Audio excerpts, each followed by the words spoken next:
Good morning. It's Saturday, April 3rd, and for those of you playing at home, it is 4-3-2-1 today. It's a historic day.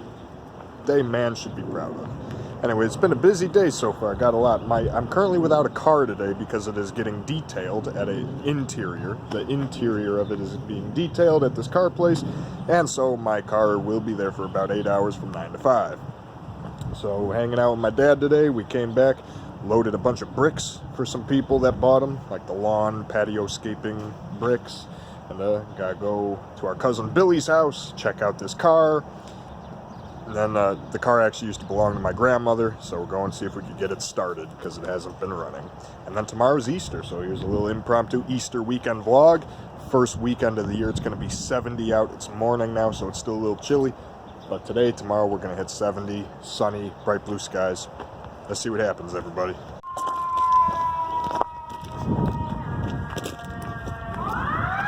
That's a nice little place for him. I mean, yeah. Oh, hell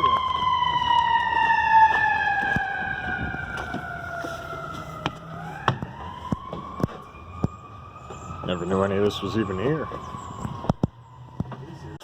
5-0! Hey, come on in. Nice calling it. I know, I was on the phone when Oh, it's alright. It's alright. I'm in no hurry. Where's Kenny at? Right behind me. Hey, what's happening? How's it going, Billy? What's going on, bud? You just had come. Yeah. It's a nice place. That's all I need. One bedroom, little hut. Yeah, my buddy Joel just texted and said he was less than a half hour out. Alright, cool. I'm gonna grab my remote control out of my squad car so we can Called get to the see if you were garage. hungry. Which one's the Ace Hardware one? Because he made a big point about it when we were talking on the phone earlier. So what's the deal with those two cars over there? The one's all smashed up, one's on its side. Fire department, they got them from the state of Illinois. They were practicing on it. Oh, Guys, the firemen across the street. Like the Jaws of Life and stuff? Where's the car at? Because we get the village, because we allow New Way to collect garbage in the town, they give us all our village dumpsters for free. That big dumpster gets emptied twice a week. So if you ever need to dump anything, Yeah. just bring it over here. Always, if you want it to disappear quickly, Well, Billy's letting me take a tour of the emergency services garage and the supervisor bathroom. There we go.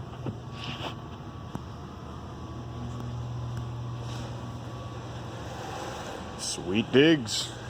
So in case anybody wanted to see the emergency ESDA garage, there we go.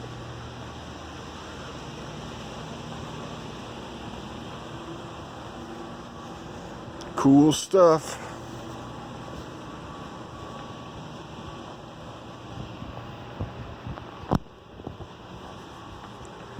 I guess some of the cars in here were evidence against well, this one was, that car over there is evidence in an ongoing murder trial, so yeah, we won't mess around with that, but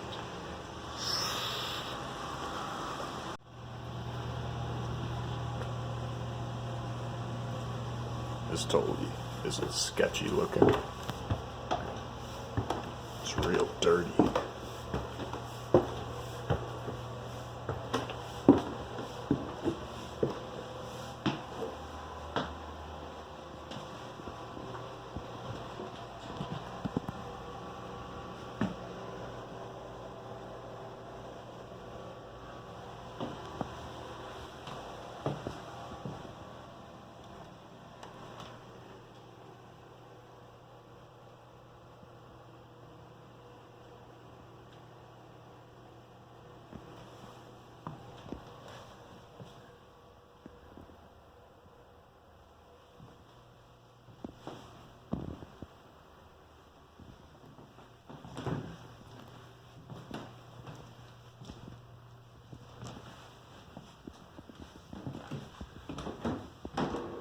Looks like I'm exploring a haunted house.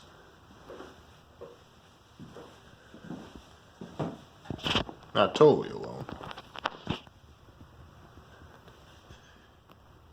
Old Philips Magnavox TV.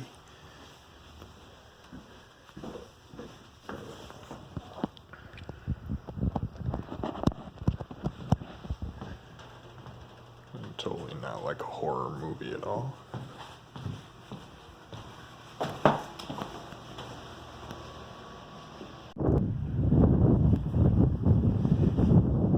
This is why you need to be a responsible driver and never, ever get zebra print seats. Look at this. There's glass.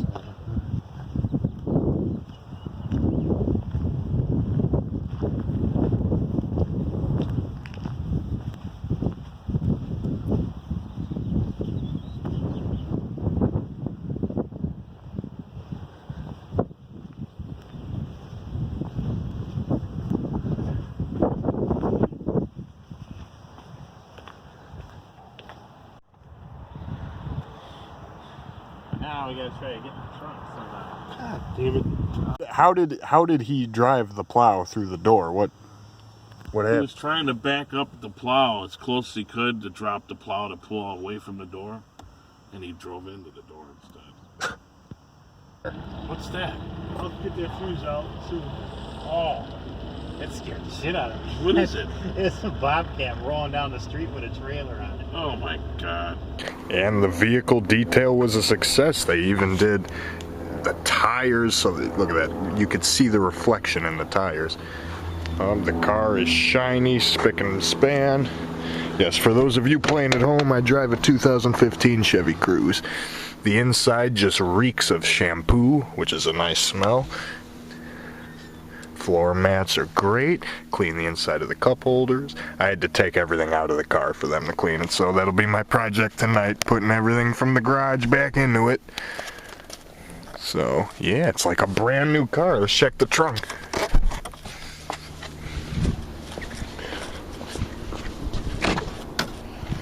Yep, there's a lot of like leaves and dirt and little debris in here, so nice and refreshing to see a clean trunk. So yeah, the car spa did a wonderful job.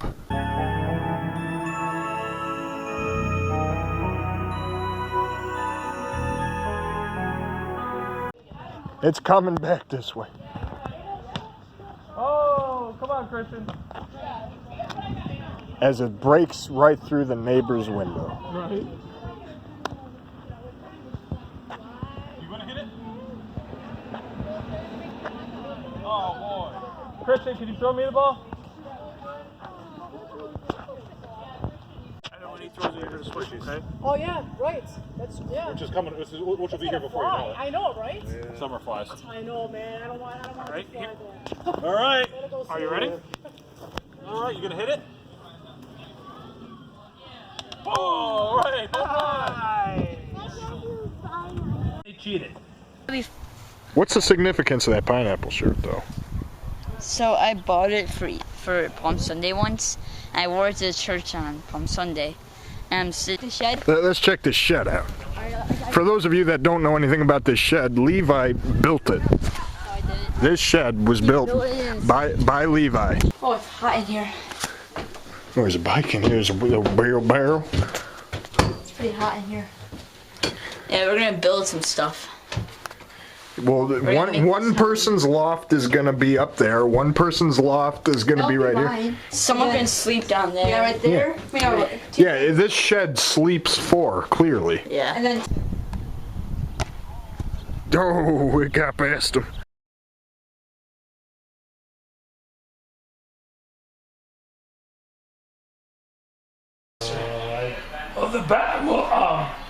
One of the best Easter things has involved our ex-sister-in-law, Wendy.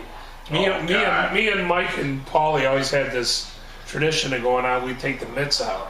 Billy wasn't interested in all that, so we always take our mitts out. And it was all the girls were getting the food ready. We go out in the front lawn, back lawn, whatever, and we would just have this thing. Fire the ball as hard at each other as possible, and so you could trying to get it in the palm. so you split your hand.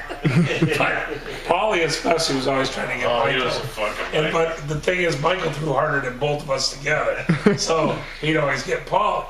So Wendy comes. Now, Paulie knows how hard Michael throws. And Wendy wants to play with us. We're right out front here. Right in front of this house. And we're all playing out there, the three of us. And then she grabs like Kristen's mitt. And it's not even a good, it's a girls' softball kind of thing. And she's like, she's firing the ball. We're firing it. She's catching it. All of a sudden, she throws one to Paulie. And he's like, oh, you bitch. And so it was hilarious. So me and Mike are on the ground crying. And Wendy's like, just kind of like drops the glove, like, yeah, so a girl, huh? See? Girl can throw as hard as anybody. And walks away. But it was like, she was a great athlete, though. She could fire the ball, catch the ball. It's August of 1988 when we drove out we were driving the arcade truck out there with all the shit in it for Uncle Jerry Resort's house. We blew the truck up on the way out.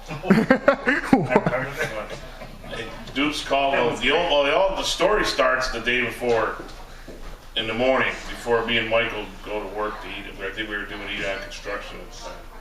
And the old man comes out and we had 3 box trucks.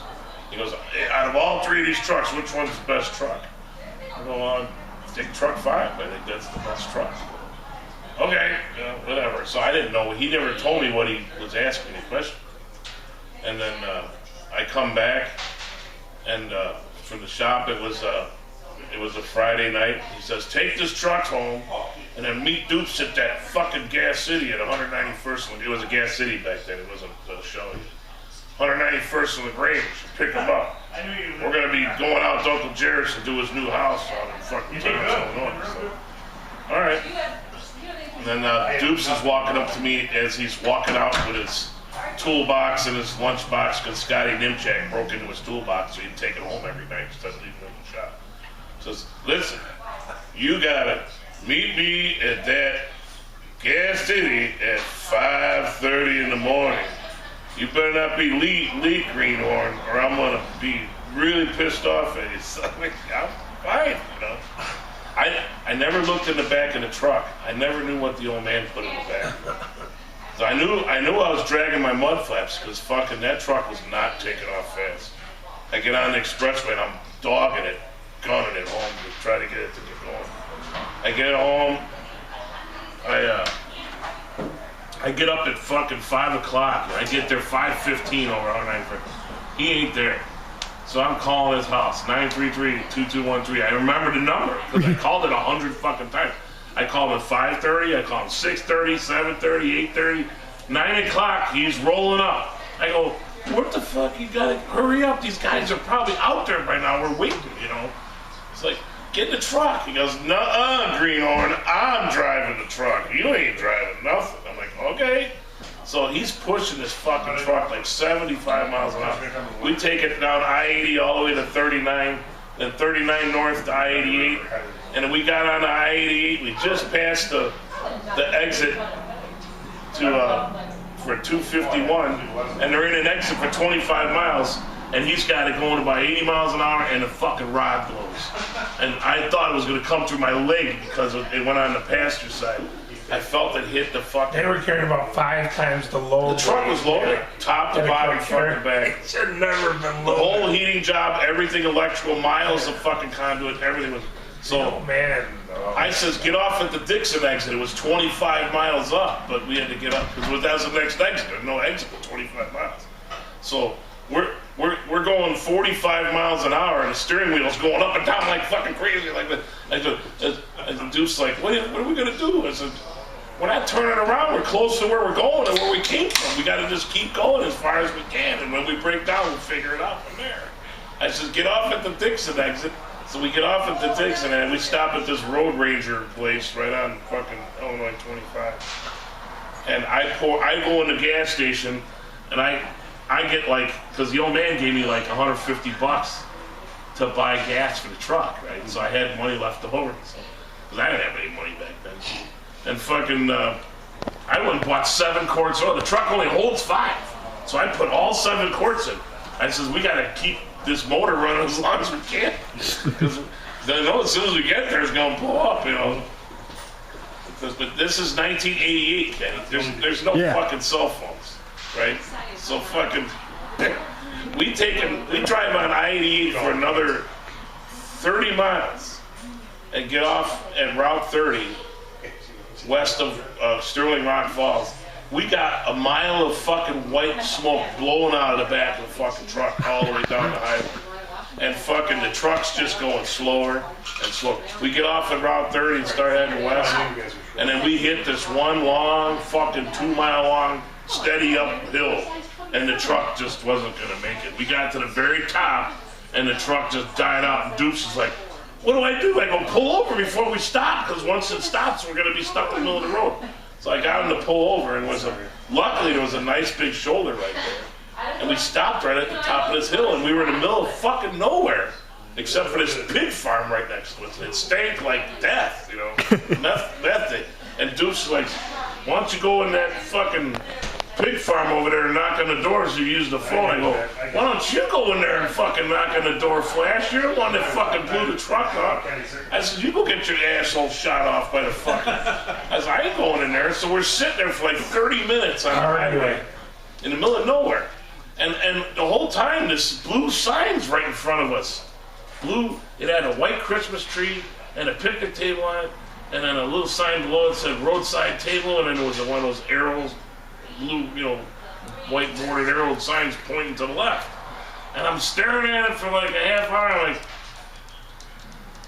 and I finally look across the street, and there's this like state-supported looking pit stop there with, you know, they got a little barbecue grill next to a little canopy and a picnic table, and there's an Illinois Bell payphone sitting there. We're in the middle of fucking nowhere, and here's this phone. Right? No, it was a brand new cell phone. I mean, the fucking cement was still wet, man. They just put the fucking thing in like last week. I'm like, holy shit, dude, there's a fucking phone.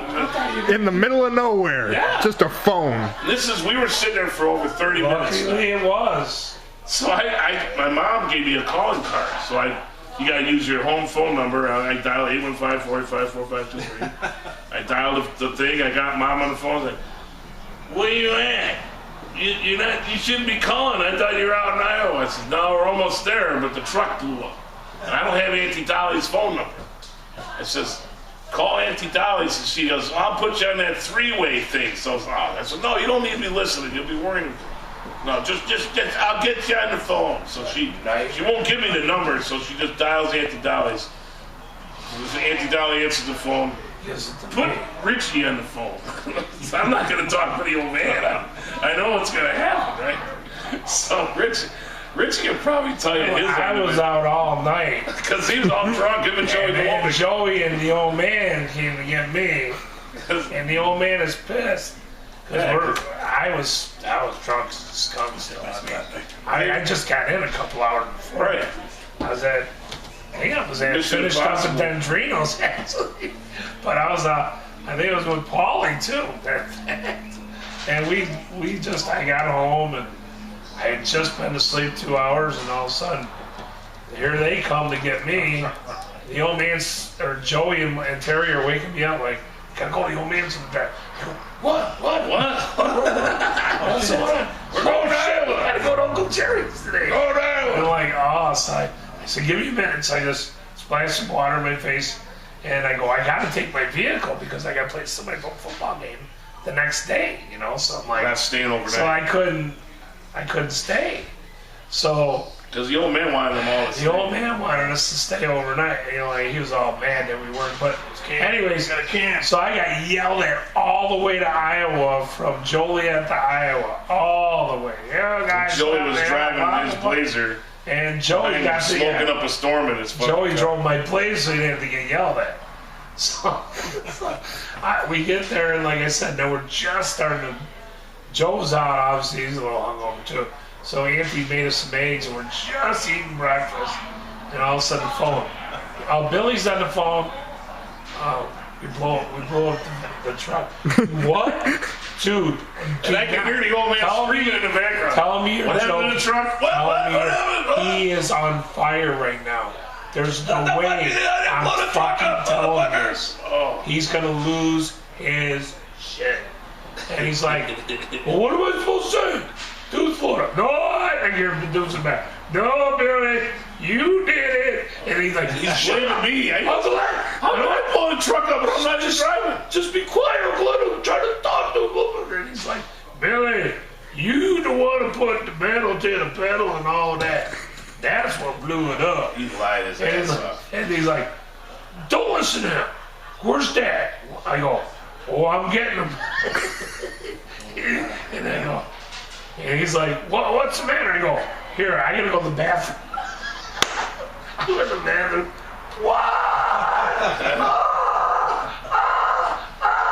The phone worked really good, I can tell you that. All the old man Oh, yeah. screamed for about, It was like a half speakerphone and he's possibly fucking. about 2 minutes, but. I could hear him all the way through the phone like I was right next to him. Like, oh my god. So then we take my Uncle Jerry's And then I go back in to the the van and we go to load all this stuff up. And now here we just drove because they're 40 minutes away. 4 hours of getting yelled at. And I'm like, my head's going boom. Because we were still 30 miles away from the Ain't in my house. mouth yet. Here we go again. I remember taking Auntie making a bacon and scrambled egg sandwiches for us to wrap up and take for them. For the road. So I barely got to bite the bacon. He's just screaming up. And now me and Joe. Oh yeah. Me and Joe are in there, and Joe's laughing. You know, at you know. And David and Uncle Jerry are in his pickup. We had to drive like what, about an hour. 30 miles. 30 miles. An hour, about an hour. It was yeah, because it was all farm land. There was no roads. We were still on Route 30. So We we were didn't make close it to back it. It was to probably Illinois 40 minutes. Yeah. I remember. Then we had to reload all this shit out of this box truck. That took at least half Rich, hour. you're scooping half of it. At Fucking- least. So I hang up the phone. I walk back across the street, right? And Dupes is Nightmare. it's like, how bad did he take it? I'm like, you're not gonna want to see him when he gets there. I can tell you that. He's like, oh, you greenhorn, you threw me under the bus, didn't you? I'm like, I didn't tell you nothing. I just told the truth. What the Really? I'm fuck? telling him the truth. They You show did up it. with the tiniest fucking tow truck in the world. Fucking, the tow truck could not carry the weight. The guy had to take the drive shaft off the truck because the motor was so seized it wouldn't spin in neutral. So he had to take the drive shaft off just to tow the truck. And the truck is overloaded, right? So What's in there? this truck's got everything. It's $3 like, grand. Right. oh my god, the whole fucking truck was loaded. And fucking the truck was the tow truck was doing wheelies every time they hit a wave in the road. The fucking front end would come off the ground and land back down.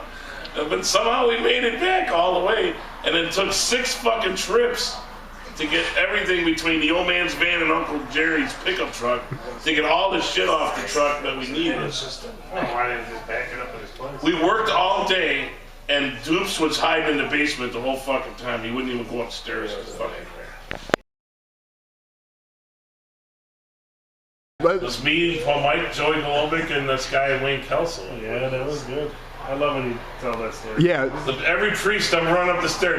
This big boy, you're never gonna make it through the halls. I'll make it. I'll fucking squeeze through like a rat. Start from the beginning for it, because he wants to tape you doing it. yeah. So you were at the priest place.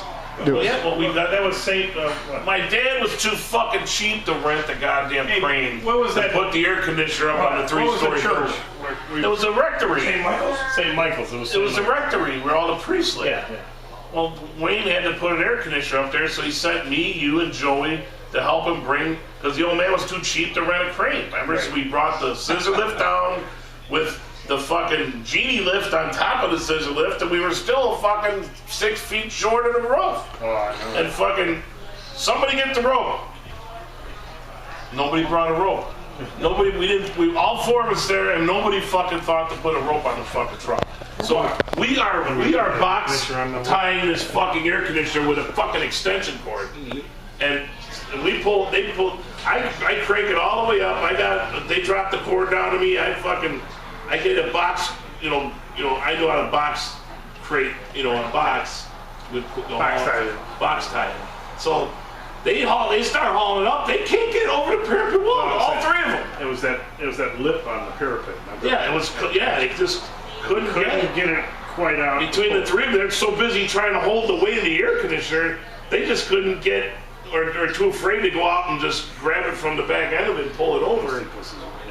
And fucking, I go, and then they're all screaming, "You're never gonna make it. You're never gonna make the tiny little fucking hole." So, like, no, I'll make it. If you guys get up there, I get up there. Somehow I'll squeeze through, you know. And I'm running up all these flights of stairs. It's a 3-story building. Every fucking flight, there's another priest walking. "Oh, big boy, you're never gonna get through the hole." So I'll get through that fucking hole. I'll squeeze through like a rat. So I'm Squeeze through like a rat. Oh yeah, you're like a contortionist, man. You just kind of squeeze through, you know. So I got through. I barely got through, but I got through, and I crawled up there, and I'm breathing 100 miles an hour, because I'm going as fast as I can. As soon as you got up there, you could anchor. I climbed over the top, you guys, and literally just put my life up there. As long as you could just grab and pull it. I grabbed the cord that was towing around the bottom of the air conditioner, and Wayne's like, "You're gonna turn it upside down." I go, "Don't worry about it. Let's just get on the roof, and we'll worry about it later." Being on the ground, you fucker. I says, "It's gonna sit here till tomorrow anyway. All the oil will fucking, settle back in the compressor." So Wayne was gonna go back there by himself the next day and finish installing it. So we just had to get it on the roof that day. That's all he had to do. So we're driving back. We got the genie lift in the back of the truck with the fucking scissor lift. I'm towing it with this old 85 Ford van we had. Michael and Wayne were riding it back. This was 94. This was Michael and Paul had just bought those new vans. So I was driving the old van, towing the trailer. And Joey was riding with me, your cousin Joey. And he was talking to, he had one of them fucking brick phones from years ago. You could beat somebody to death with, like, the old SBC brick phone. So he's talking on the phone. We stopped to pick up beer on the phone. and we're doing the hills on the Dan Ryan, because when the Dan Ryan went back up, we get on and off the expressway because it was faster, going from one ramp to the next. Well, I apparently cut this guy off in a station wagon, and fucking, I didn't know, and then he pulls up along the left side of us, and he's screaming out his fucking window, "You motherfucker, you got me up, I'm gonna fucking kill you." He looked a little Mickey Rooney looking motherfucker in a big station wagon. I'm like, "Joey, what's wrong with this guy?" Because Joey's not paying attention. I'm asking him like he saw something. I don't know what the fuck's going on. The guy's having a vein coming out of the back of his head. I don't know what the fuck's going on. He's on the phone talking to one of his Racer X guys, so fucking... We get back on the expressway, and this guy's in front of us, and he's hitting the brakes, he's fucking with us. They're like, fuck this guy. So we get off at 63rd Street, we're at 59th Street, stoplight, with the light turned green. I'm going down the ramp, and fucking this guy starts to get back on the Dan Ryan. At the last second, I jerk the wheel, and I go off 63rd. He tried to get off, but the guardrail cut him off, so he was stuck going down the Dan Ryan, right? And I said, great, we lost the guy. So I do the little trick down Wentworth Avenue to 67th Street. I take a left. I start to get on the entrance ramp back on the Dan Ryan. And at the bottom of the ramp, this guy is parked in the middle of the fucking ramp sideways. And I'm like, what the fuck is this guy? So he's parked right across the fucking ramp, blocking. He's literally blocking. Sideways in the ramp. Yeah, 'cause blocking. back in those days, the 71st Street ramp and the 67th Street ramp, on-ramp, and the 71st Street off-ramp were a side ramp. So you had two ramps. You could either go off on the 71st Street or take the ramp to the left and get on the Dan Ryan. Well, he was parked across the Dan Ryan entrance ramp. So I'm like, I'll be Mr. Cool. I'll just swerve to the right and get off at 71st and fucking avoid him. Guy jumps in his car. He hops over this 8-inch fucking curb and parks his car right in front of me, and I can't stop. I got the trailer. So I'm like, oh fuck, I just jerked the wheel, and I go, Joey, we're going to the pole. And Joe's like, no, we're at the pole, man. And we whacked that pole, the whole hood came up, every red light on the dash came on, and we pushed that pole about 20 feet, standing straight up before, and then it felt like forever watching that pole fall down. And then, Mike, didn't you say something? You were on the bridge and you saw it? They were on the up road. They didn't get on the highway with us. So we were on the upper side. They were behind us. We seen that pole. They just saw the pole. They couldn't see over the hill. Boom, and then you got Wayne like. And me and my partner, we got back early. We were in the bar already, and a guy that was on the Dan Ryan said, "Way to go, RK." You guys are not only cutting down trees, you're cutting down poles. Like, what are you talking about? Now, Took the overhead He lamps says, out. one of your trucks took a whole light pole down an expressway. I go, oh shit. And before I could even press my phone, the old man's walking in going, oh, these assholes, they took a fucking pole out fucking Billy. Whoa, what the fuck? now, when you were on the upper part, as soon as you saw the pole move, did you say, "Yep, Billy"? He goes, No, oh my God, that's gotta be one of our trucks. Did you see it go all the way Yes, and he goes, yeah, they could only see the top of the pole. And Harry They couldn't see us ran out down in the truck. So It was right next to a straight up and down wall. There was way up, and the frontage row was up above. he hit the pole. So all you saw is the top of the pole all of a sudden just slides. And, Saw it go like this and then go down really slow. He's a dumbass. He should have hit the guy. Yeah, everybody always criticized me. Mark the pole. I should have took the guy, because I would have killed the guy if I would have ran Oh him. yeah, that's all right. 'Cause I was doing about 40 miles an hour when I hit that fucking pole. He deserved it when he went across the fucking. We were just telling $3,000 in Yeah, payments to the Richie truck story, and $500 Richie bucks got for the that. pole. I was going to And the the state charged our company $500 to put the pole. that doesn't seem like a lot given the damage that was done. I don't know, maybe. The truck was destroyed. We drove it. Your man actually fixed it. We drove it for about years. You want to hear the story about the last day that we all seen your Gramps and the best. Quick one. That's where This is Yeah. a bad one. That's a good one. Well, it's sad. It's happy in a way because It's it been started out.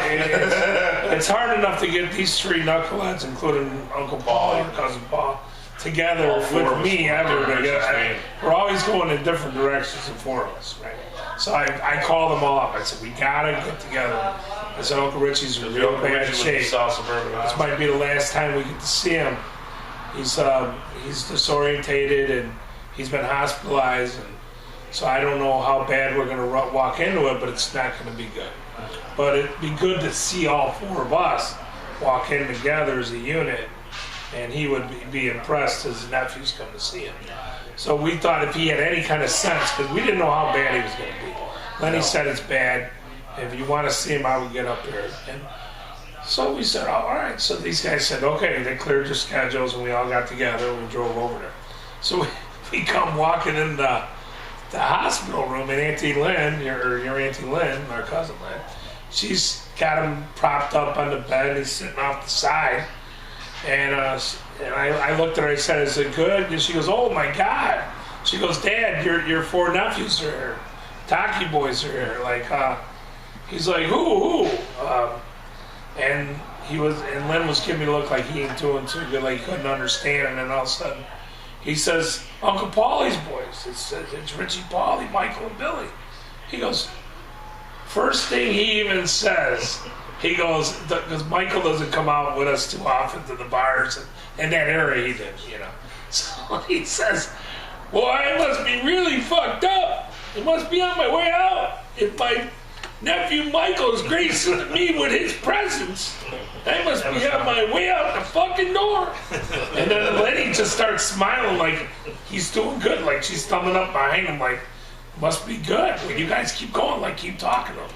So we're Billy plants his butt down next to his on the other bed that wasn't being occupied, and he starts eating his candy off the thing. He says, and I can hear my nephew Billy eating the candy over there, so I know he's there. He goes, what up, Richard? Paul, how you doing? Everybody's good. I go, how's your father? He's asking us how my dad was. And Lenny's just getting a bigger and bigger smile on her face because she's like, we didn't realize how bad it was. You know, how the tumor would press a little bit, and then he would have a day where it would leave off a little bit, maybe the way he was laying, maybe the way he was growing. I don't know. I don't know what was going on, but that day turned into what Lynn said was the best day he had left. And we bullshit about old times. Yeah. All the stuff, the bears stuff. We were there for like we an hour, talked so forever. Paulie squeezed a beer in there. I don't know how he snuck the beer in the hospital. But Uncle, here's the crack in his eye. He goes, I know somebody's got a beer in here. And he goes, I wish I could have one. We should have. If I told Wally, We said that after goddamn we were beer. all in the van. And Lynn's like, no, don't give him. Don't give him beer. But Yeah, he was just the happiest guy in the world. We laughed, and then your great uncle come in, your Uncle Joe come in. Uncle Joe, he says, he goes, I didn't even look at the room numbers. He says, I heard that Pataki's, and I heard all the swearing. He goes, I knew exactly what room Richie was in. He says, I didn't have to look at the wall. I just followed the voices, and I go, I knew there were a lot of Pataki's in the room. Yeah. And I could just hear it. So Uncle Joe gave us all a big hug and loved us all. And that was really cool. And then we kind of left them alone when he got there, so he didn't spend some time with him. But maybe the greatest last day, it was the greatest last day that we could have. None of us that were able to, we seen him alive and he moved a little bit and understood. But there was nothing like that day. It was like sitting in a bar still winning one more time. I'm so glad that we went. And I get teary-eyed just thinking about it. Like he's always going to be known as the original Pataki. Charge him like triple. I get judged the number 2 spot, but because when people think of the Patakis, they always think of the Uncle Richie type, and so we get pigeonholed into that. We're like that, and he's the original. I mean, he's the guy that had that moxie, that charisma. I put, like I said, John's number 2, my dad number 3 of the 3 guys that got what they call the Pataki moxie, And then, of course, Uncle Eddie would be number 4, that's the way I feel. But Uncle Richie's number 1. He was a trip. He'd fight anybody. He didn't give a shit. He just, there was nothing in his way in life. You just get out, and he's coming. So it was sad to see our number 1 Pataki with the cancer and all that and going down, and it broke all of our hearts when we left there, It was sad to walk out because we all knew that this could be it. This is I think one of the best stories, most recent before he died, was when my dad, your dad, me, and Uncle Richie, and Rich Delinga, and Mickey O'Sullivan, we all went to Philadelphia for the Polish Roman Catholic Union bowling trip. And the old man and Uncle Richie bunked together. And the first fucking 10 minutes we finally got to the airport, got to the day before the bowling tournament started, we flew in. And Bobby, we rented a 2003 Ford Expedition, brand new. And Bobby's like, you can't drive it. I'm the only one that's allowed to drive it. I said, okay, that's great. First thing Bobby does, your dad throws me the keys to the fucking Expedition and says, there, take those 2 guys to dinner. I'm busy. I got to go do something. So I didn't know what he had to do. Whatever. But so this is G-rated too, right? Yeah, I understand. I just tell them the cake story. So in Philadelphia, they got the hotels on one side of the street and the restaurants on the other side. But it's like an 8-lane highway, so we're not going to walk over there because at the time, my dad was not too bad. Uncle Richie was dragging these oxygen tanks everywhere. Right? So freaking, he's like, throw them all in the back of the Expedition and take them over to the restaurant. They want to go eat food in the restaurant. So, okay.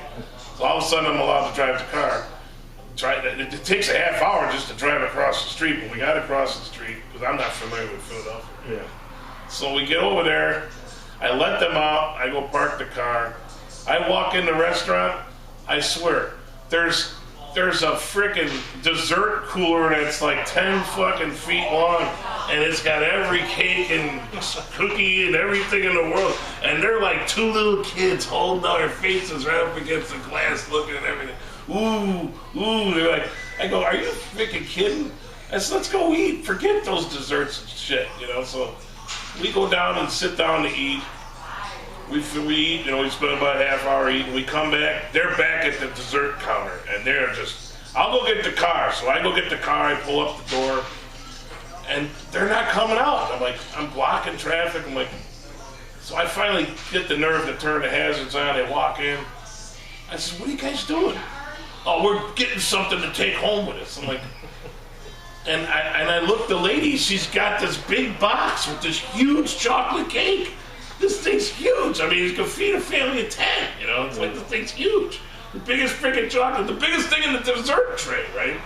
It's like, Okay, you're taking. I gotta carry the tank. The old man's helping Uncle Richie with his canisters. And we load them. Everybody gets loaded up. We take them back across the street. They go to bed. I go upstairs. Your dad wanders in about 1:30 in the morning, and he went. I guess he went to see some friends. He go on the bowling trip every year with. So he says we gotta get down early. Those two guys are gonna be crab asses. They want to go do everything. They're gonna eat breakfast right away. They got the continental breakfast downstairs. So we get up at 6:30 in the morning. We're down there. Everybody wanders into the hotel like dining room one at a time. Rich Delinga, Cy. Remember Cy? I don't know if you remember Cy. Yeah. Uncle Richie's buddy. Cy. Yeah. One-eyed Cy. One-eyed Cy. Yeah, he was there. Mickey O'Sullivan wanders in. Freaking and the old man comes down. He's got this little smirk on his face. Bobby comes in, and all of a sudden, you hear this sound. Ding, ding, ding, ding, ding. All the tanks. The tank, because he's dragging the tanks on a little trailer, you know, and because he had the oxygen going.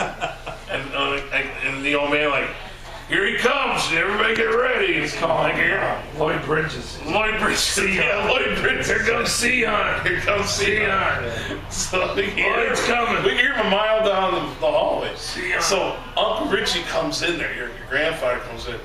He is got this fuming look on his face. And he's got the biggest laser eyes looking at my dad. My dad just sitting there with that little underneath. And they're not talking to each other. Everybody's quiet and nervous because we don't know what the fuck. When they start a fight, those two. All of a sudden, your Uncle Richie, your grandfather, little brother, you piece of shit, you ate the chocolate cake. Fuck you, Richie, you're the one that ate the chocolate cake. I said, what are you talking about? I go, that big ass cake. I said, listen, it's all gone? Because you fuckers, little brother, you're a piece of shit. You ate the fucking chocolate cake and you're gonna sit there blaming on me, you motherfucker. What do I look like? The Hulk? I can't eat a goddamn chocolate cake. And it's like, fuck you, you asshole. He's sitting there laughing at him. Yeah, the best.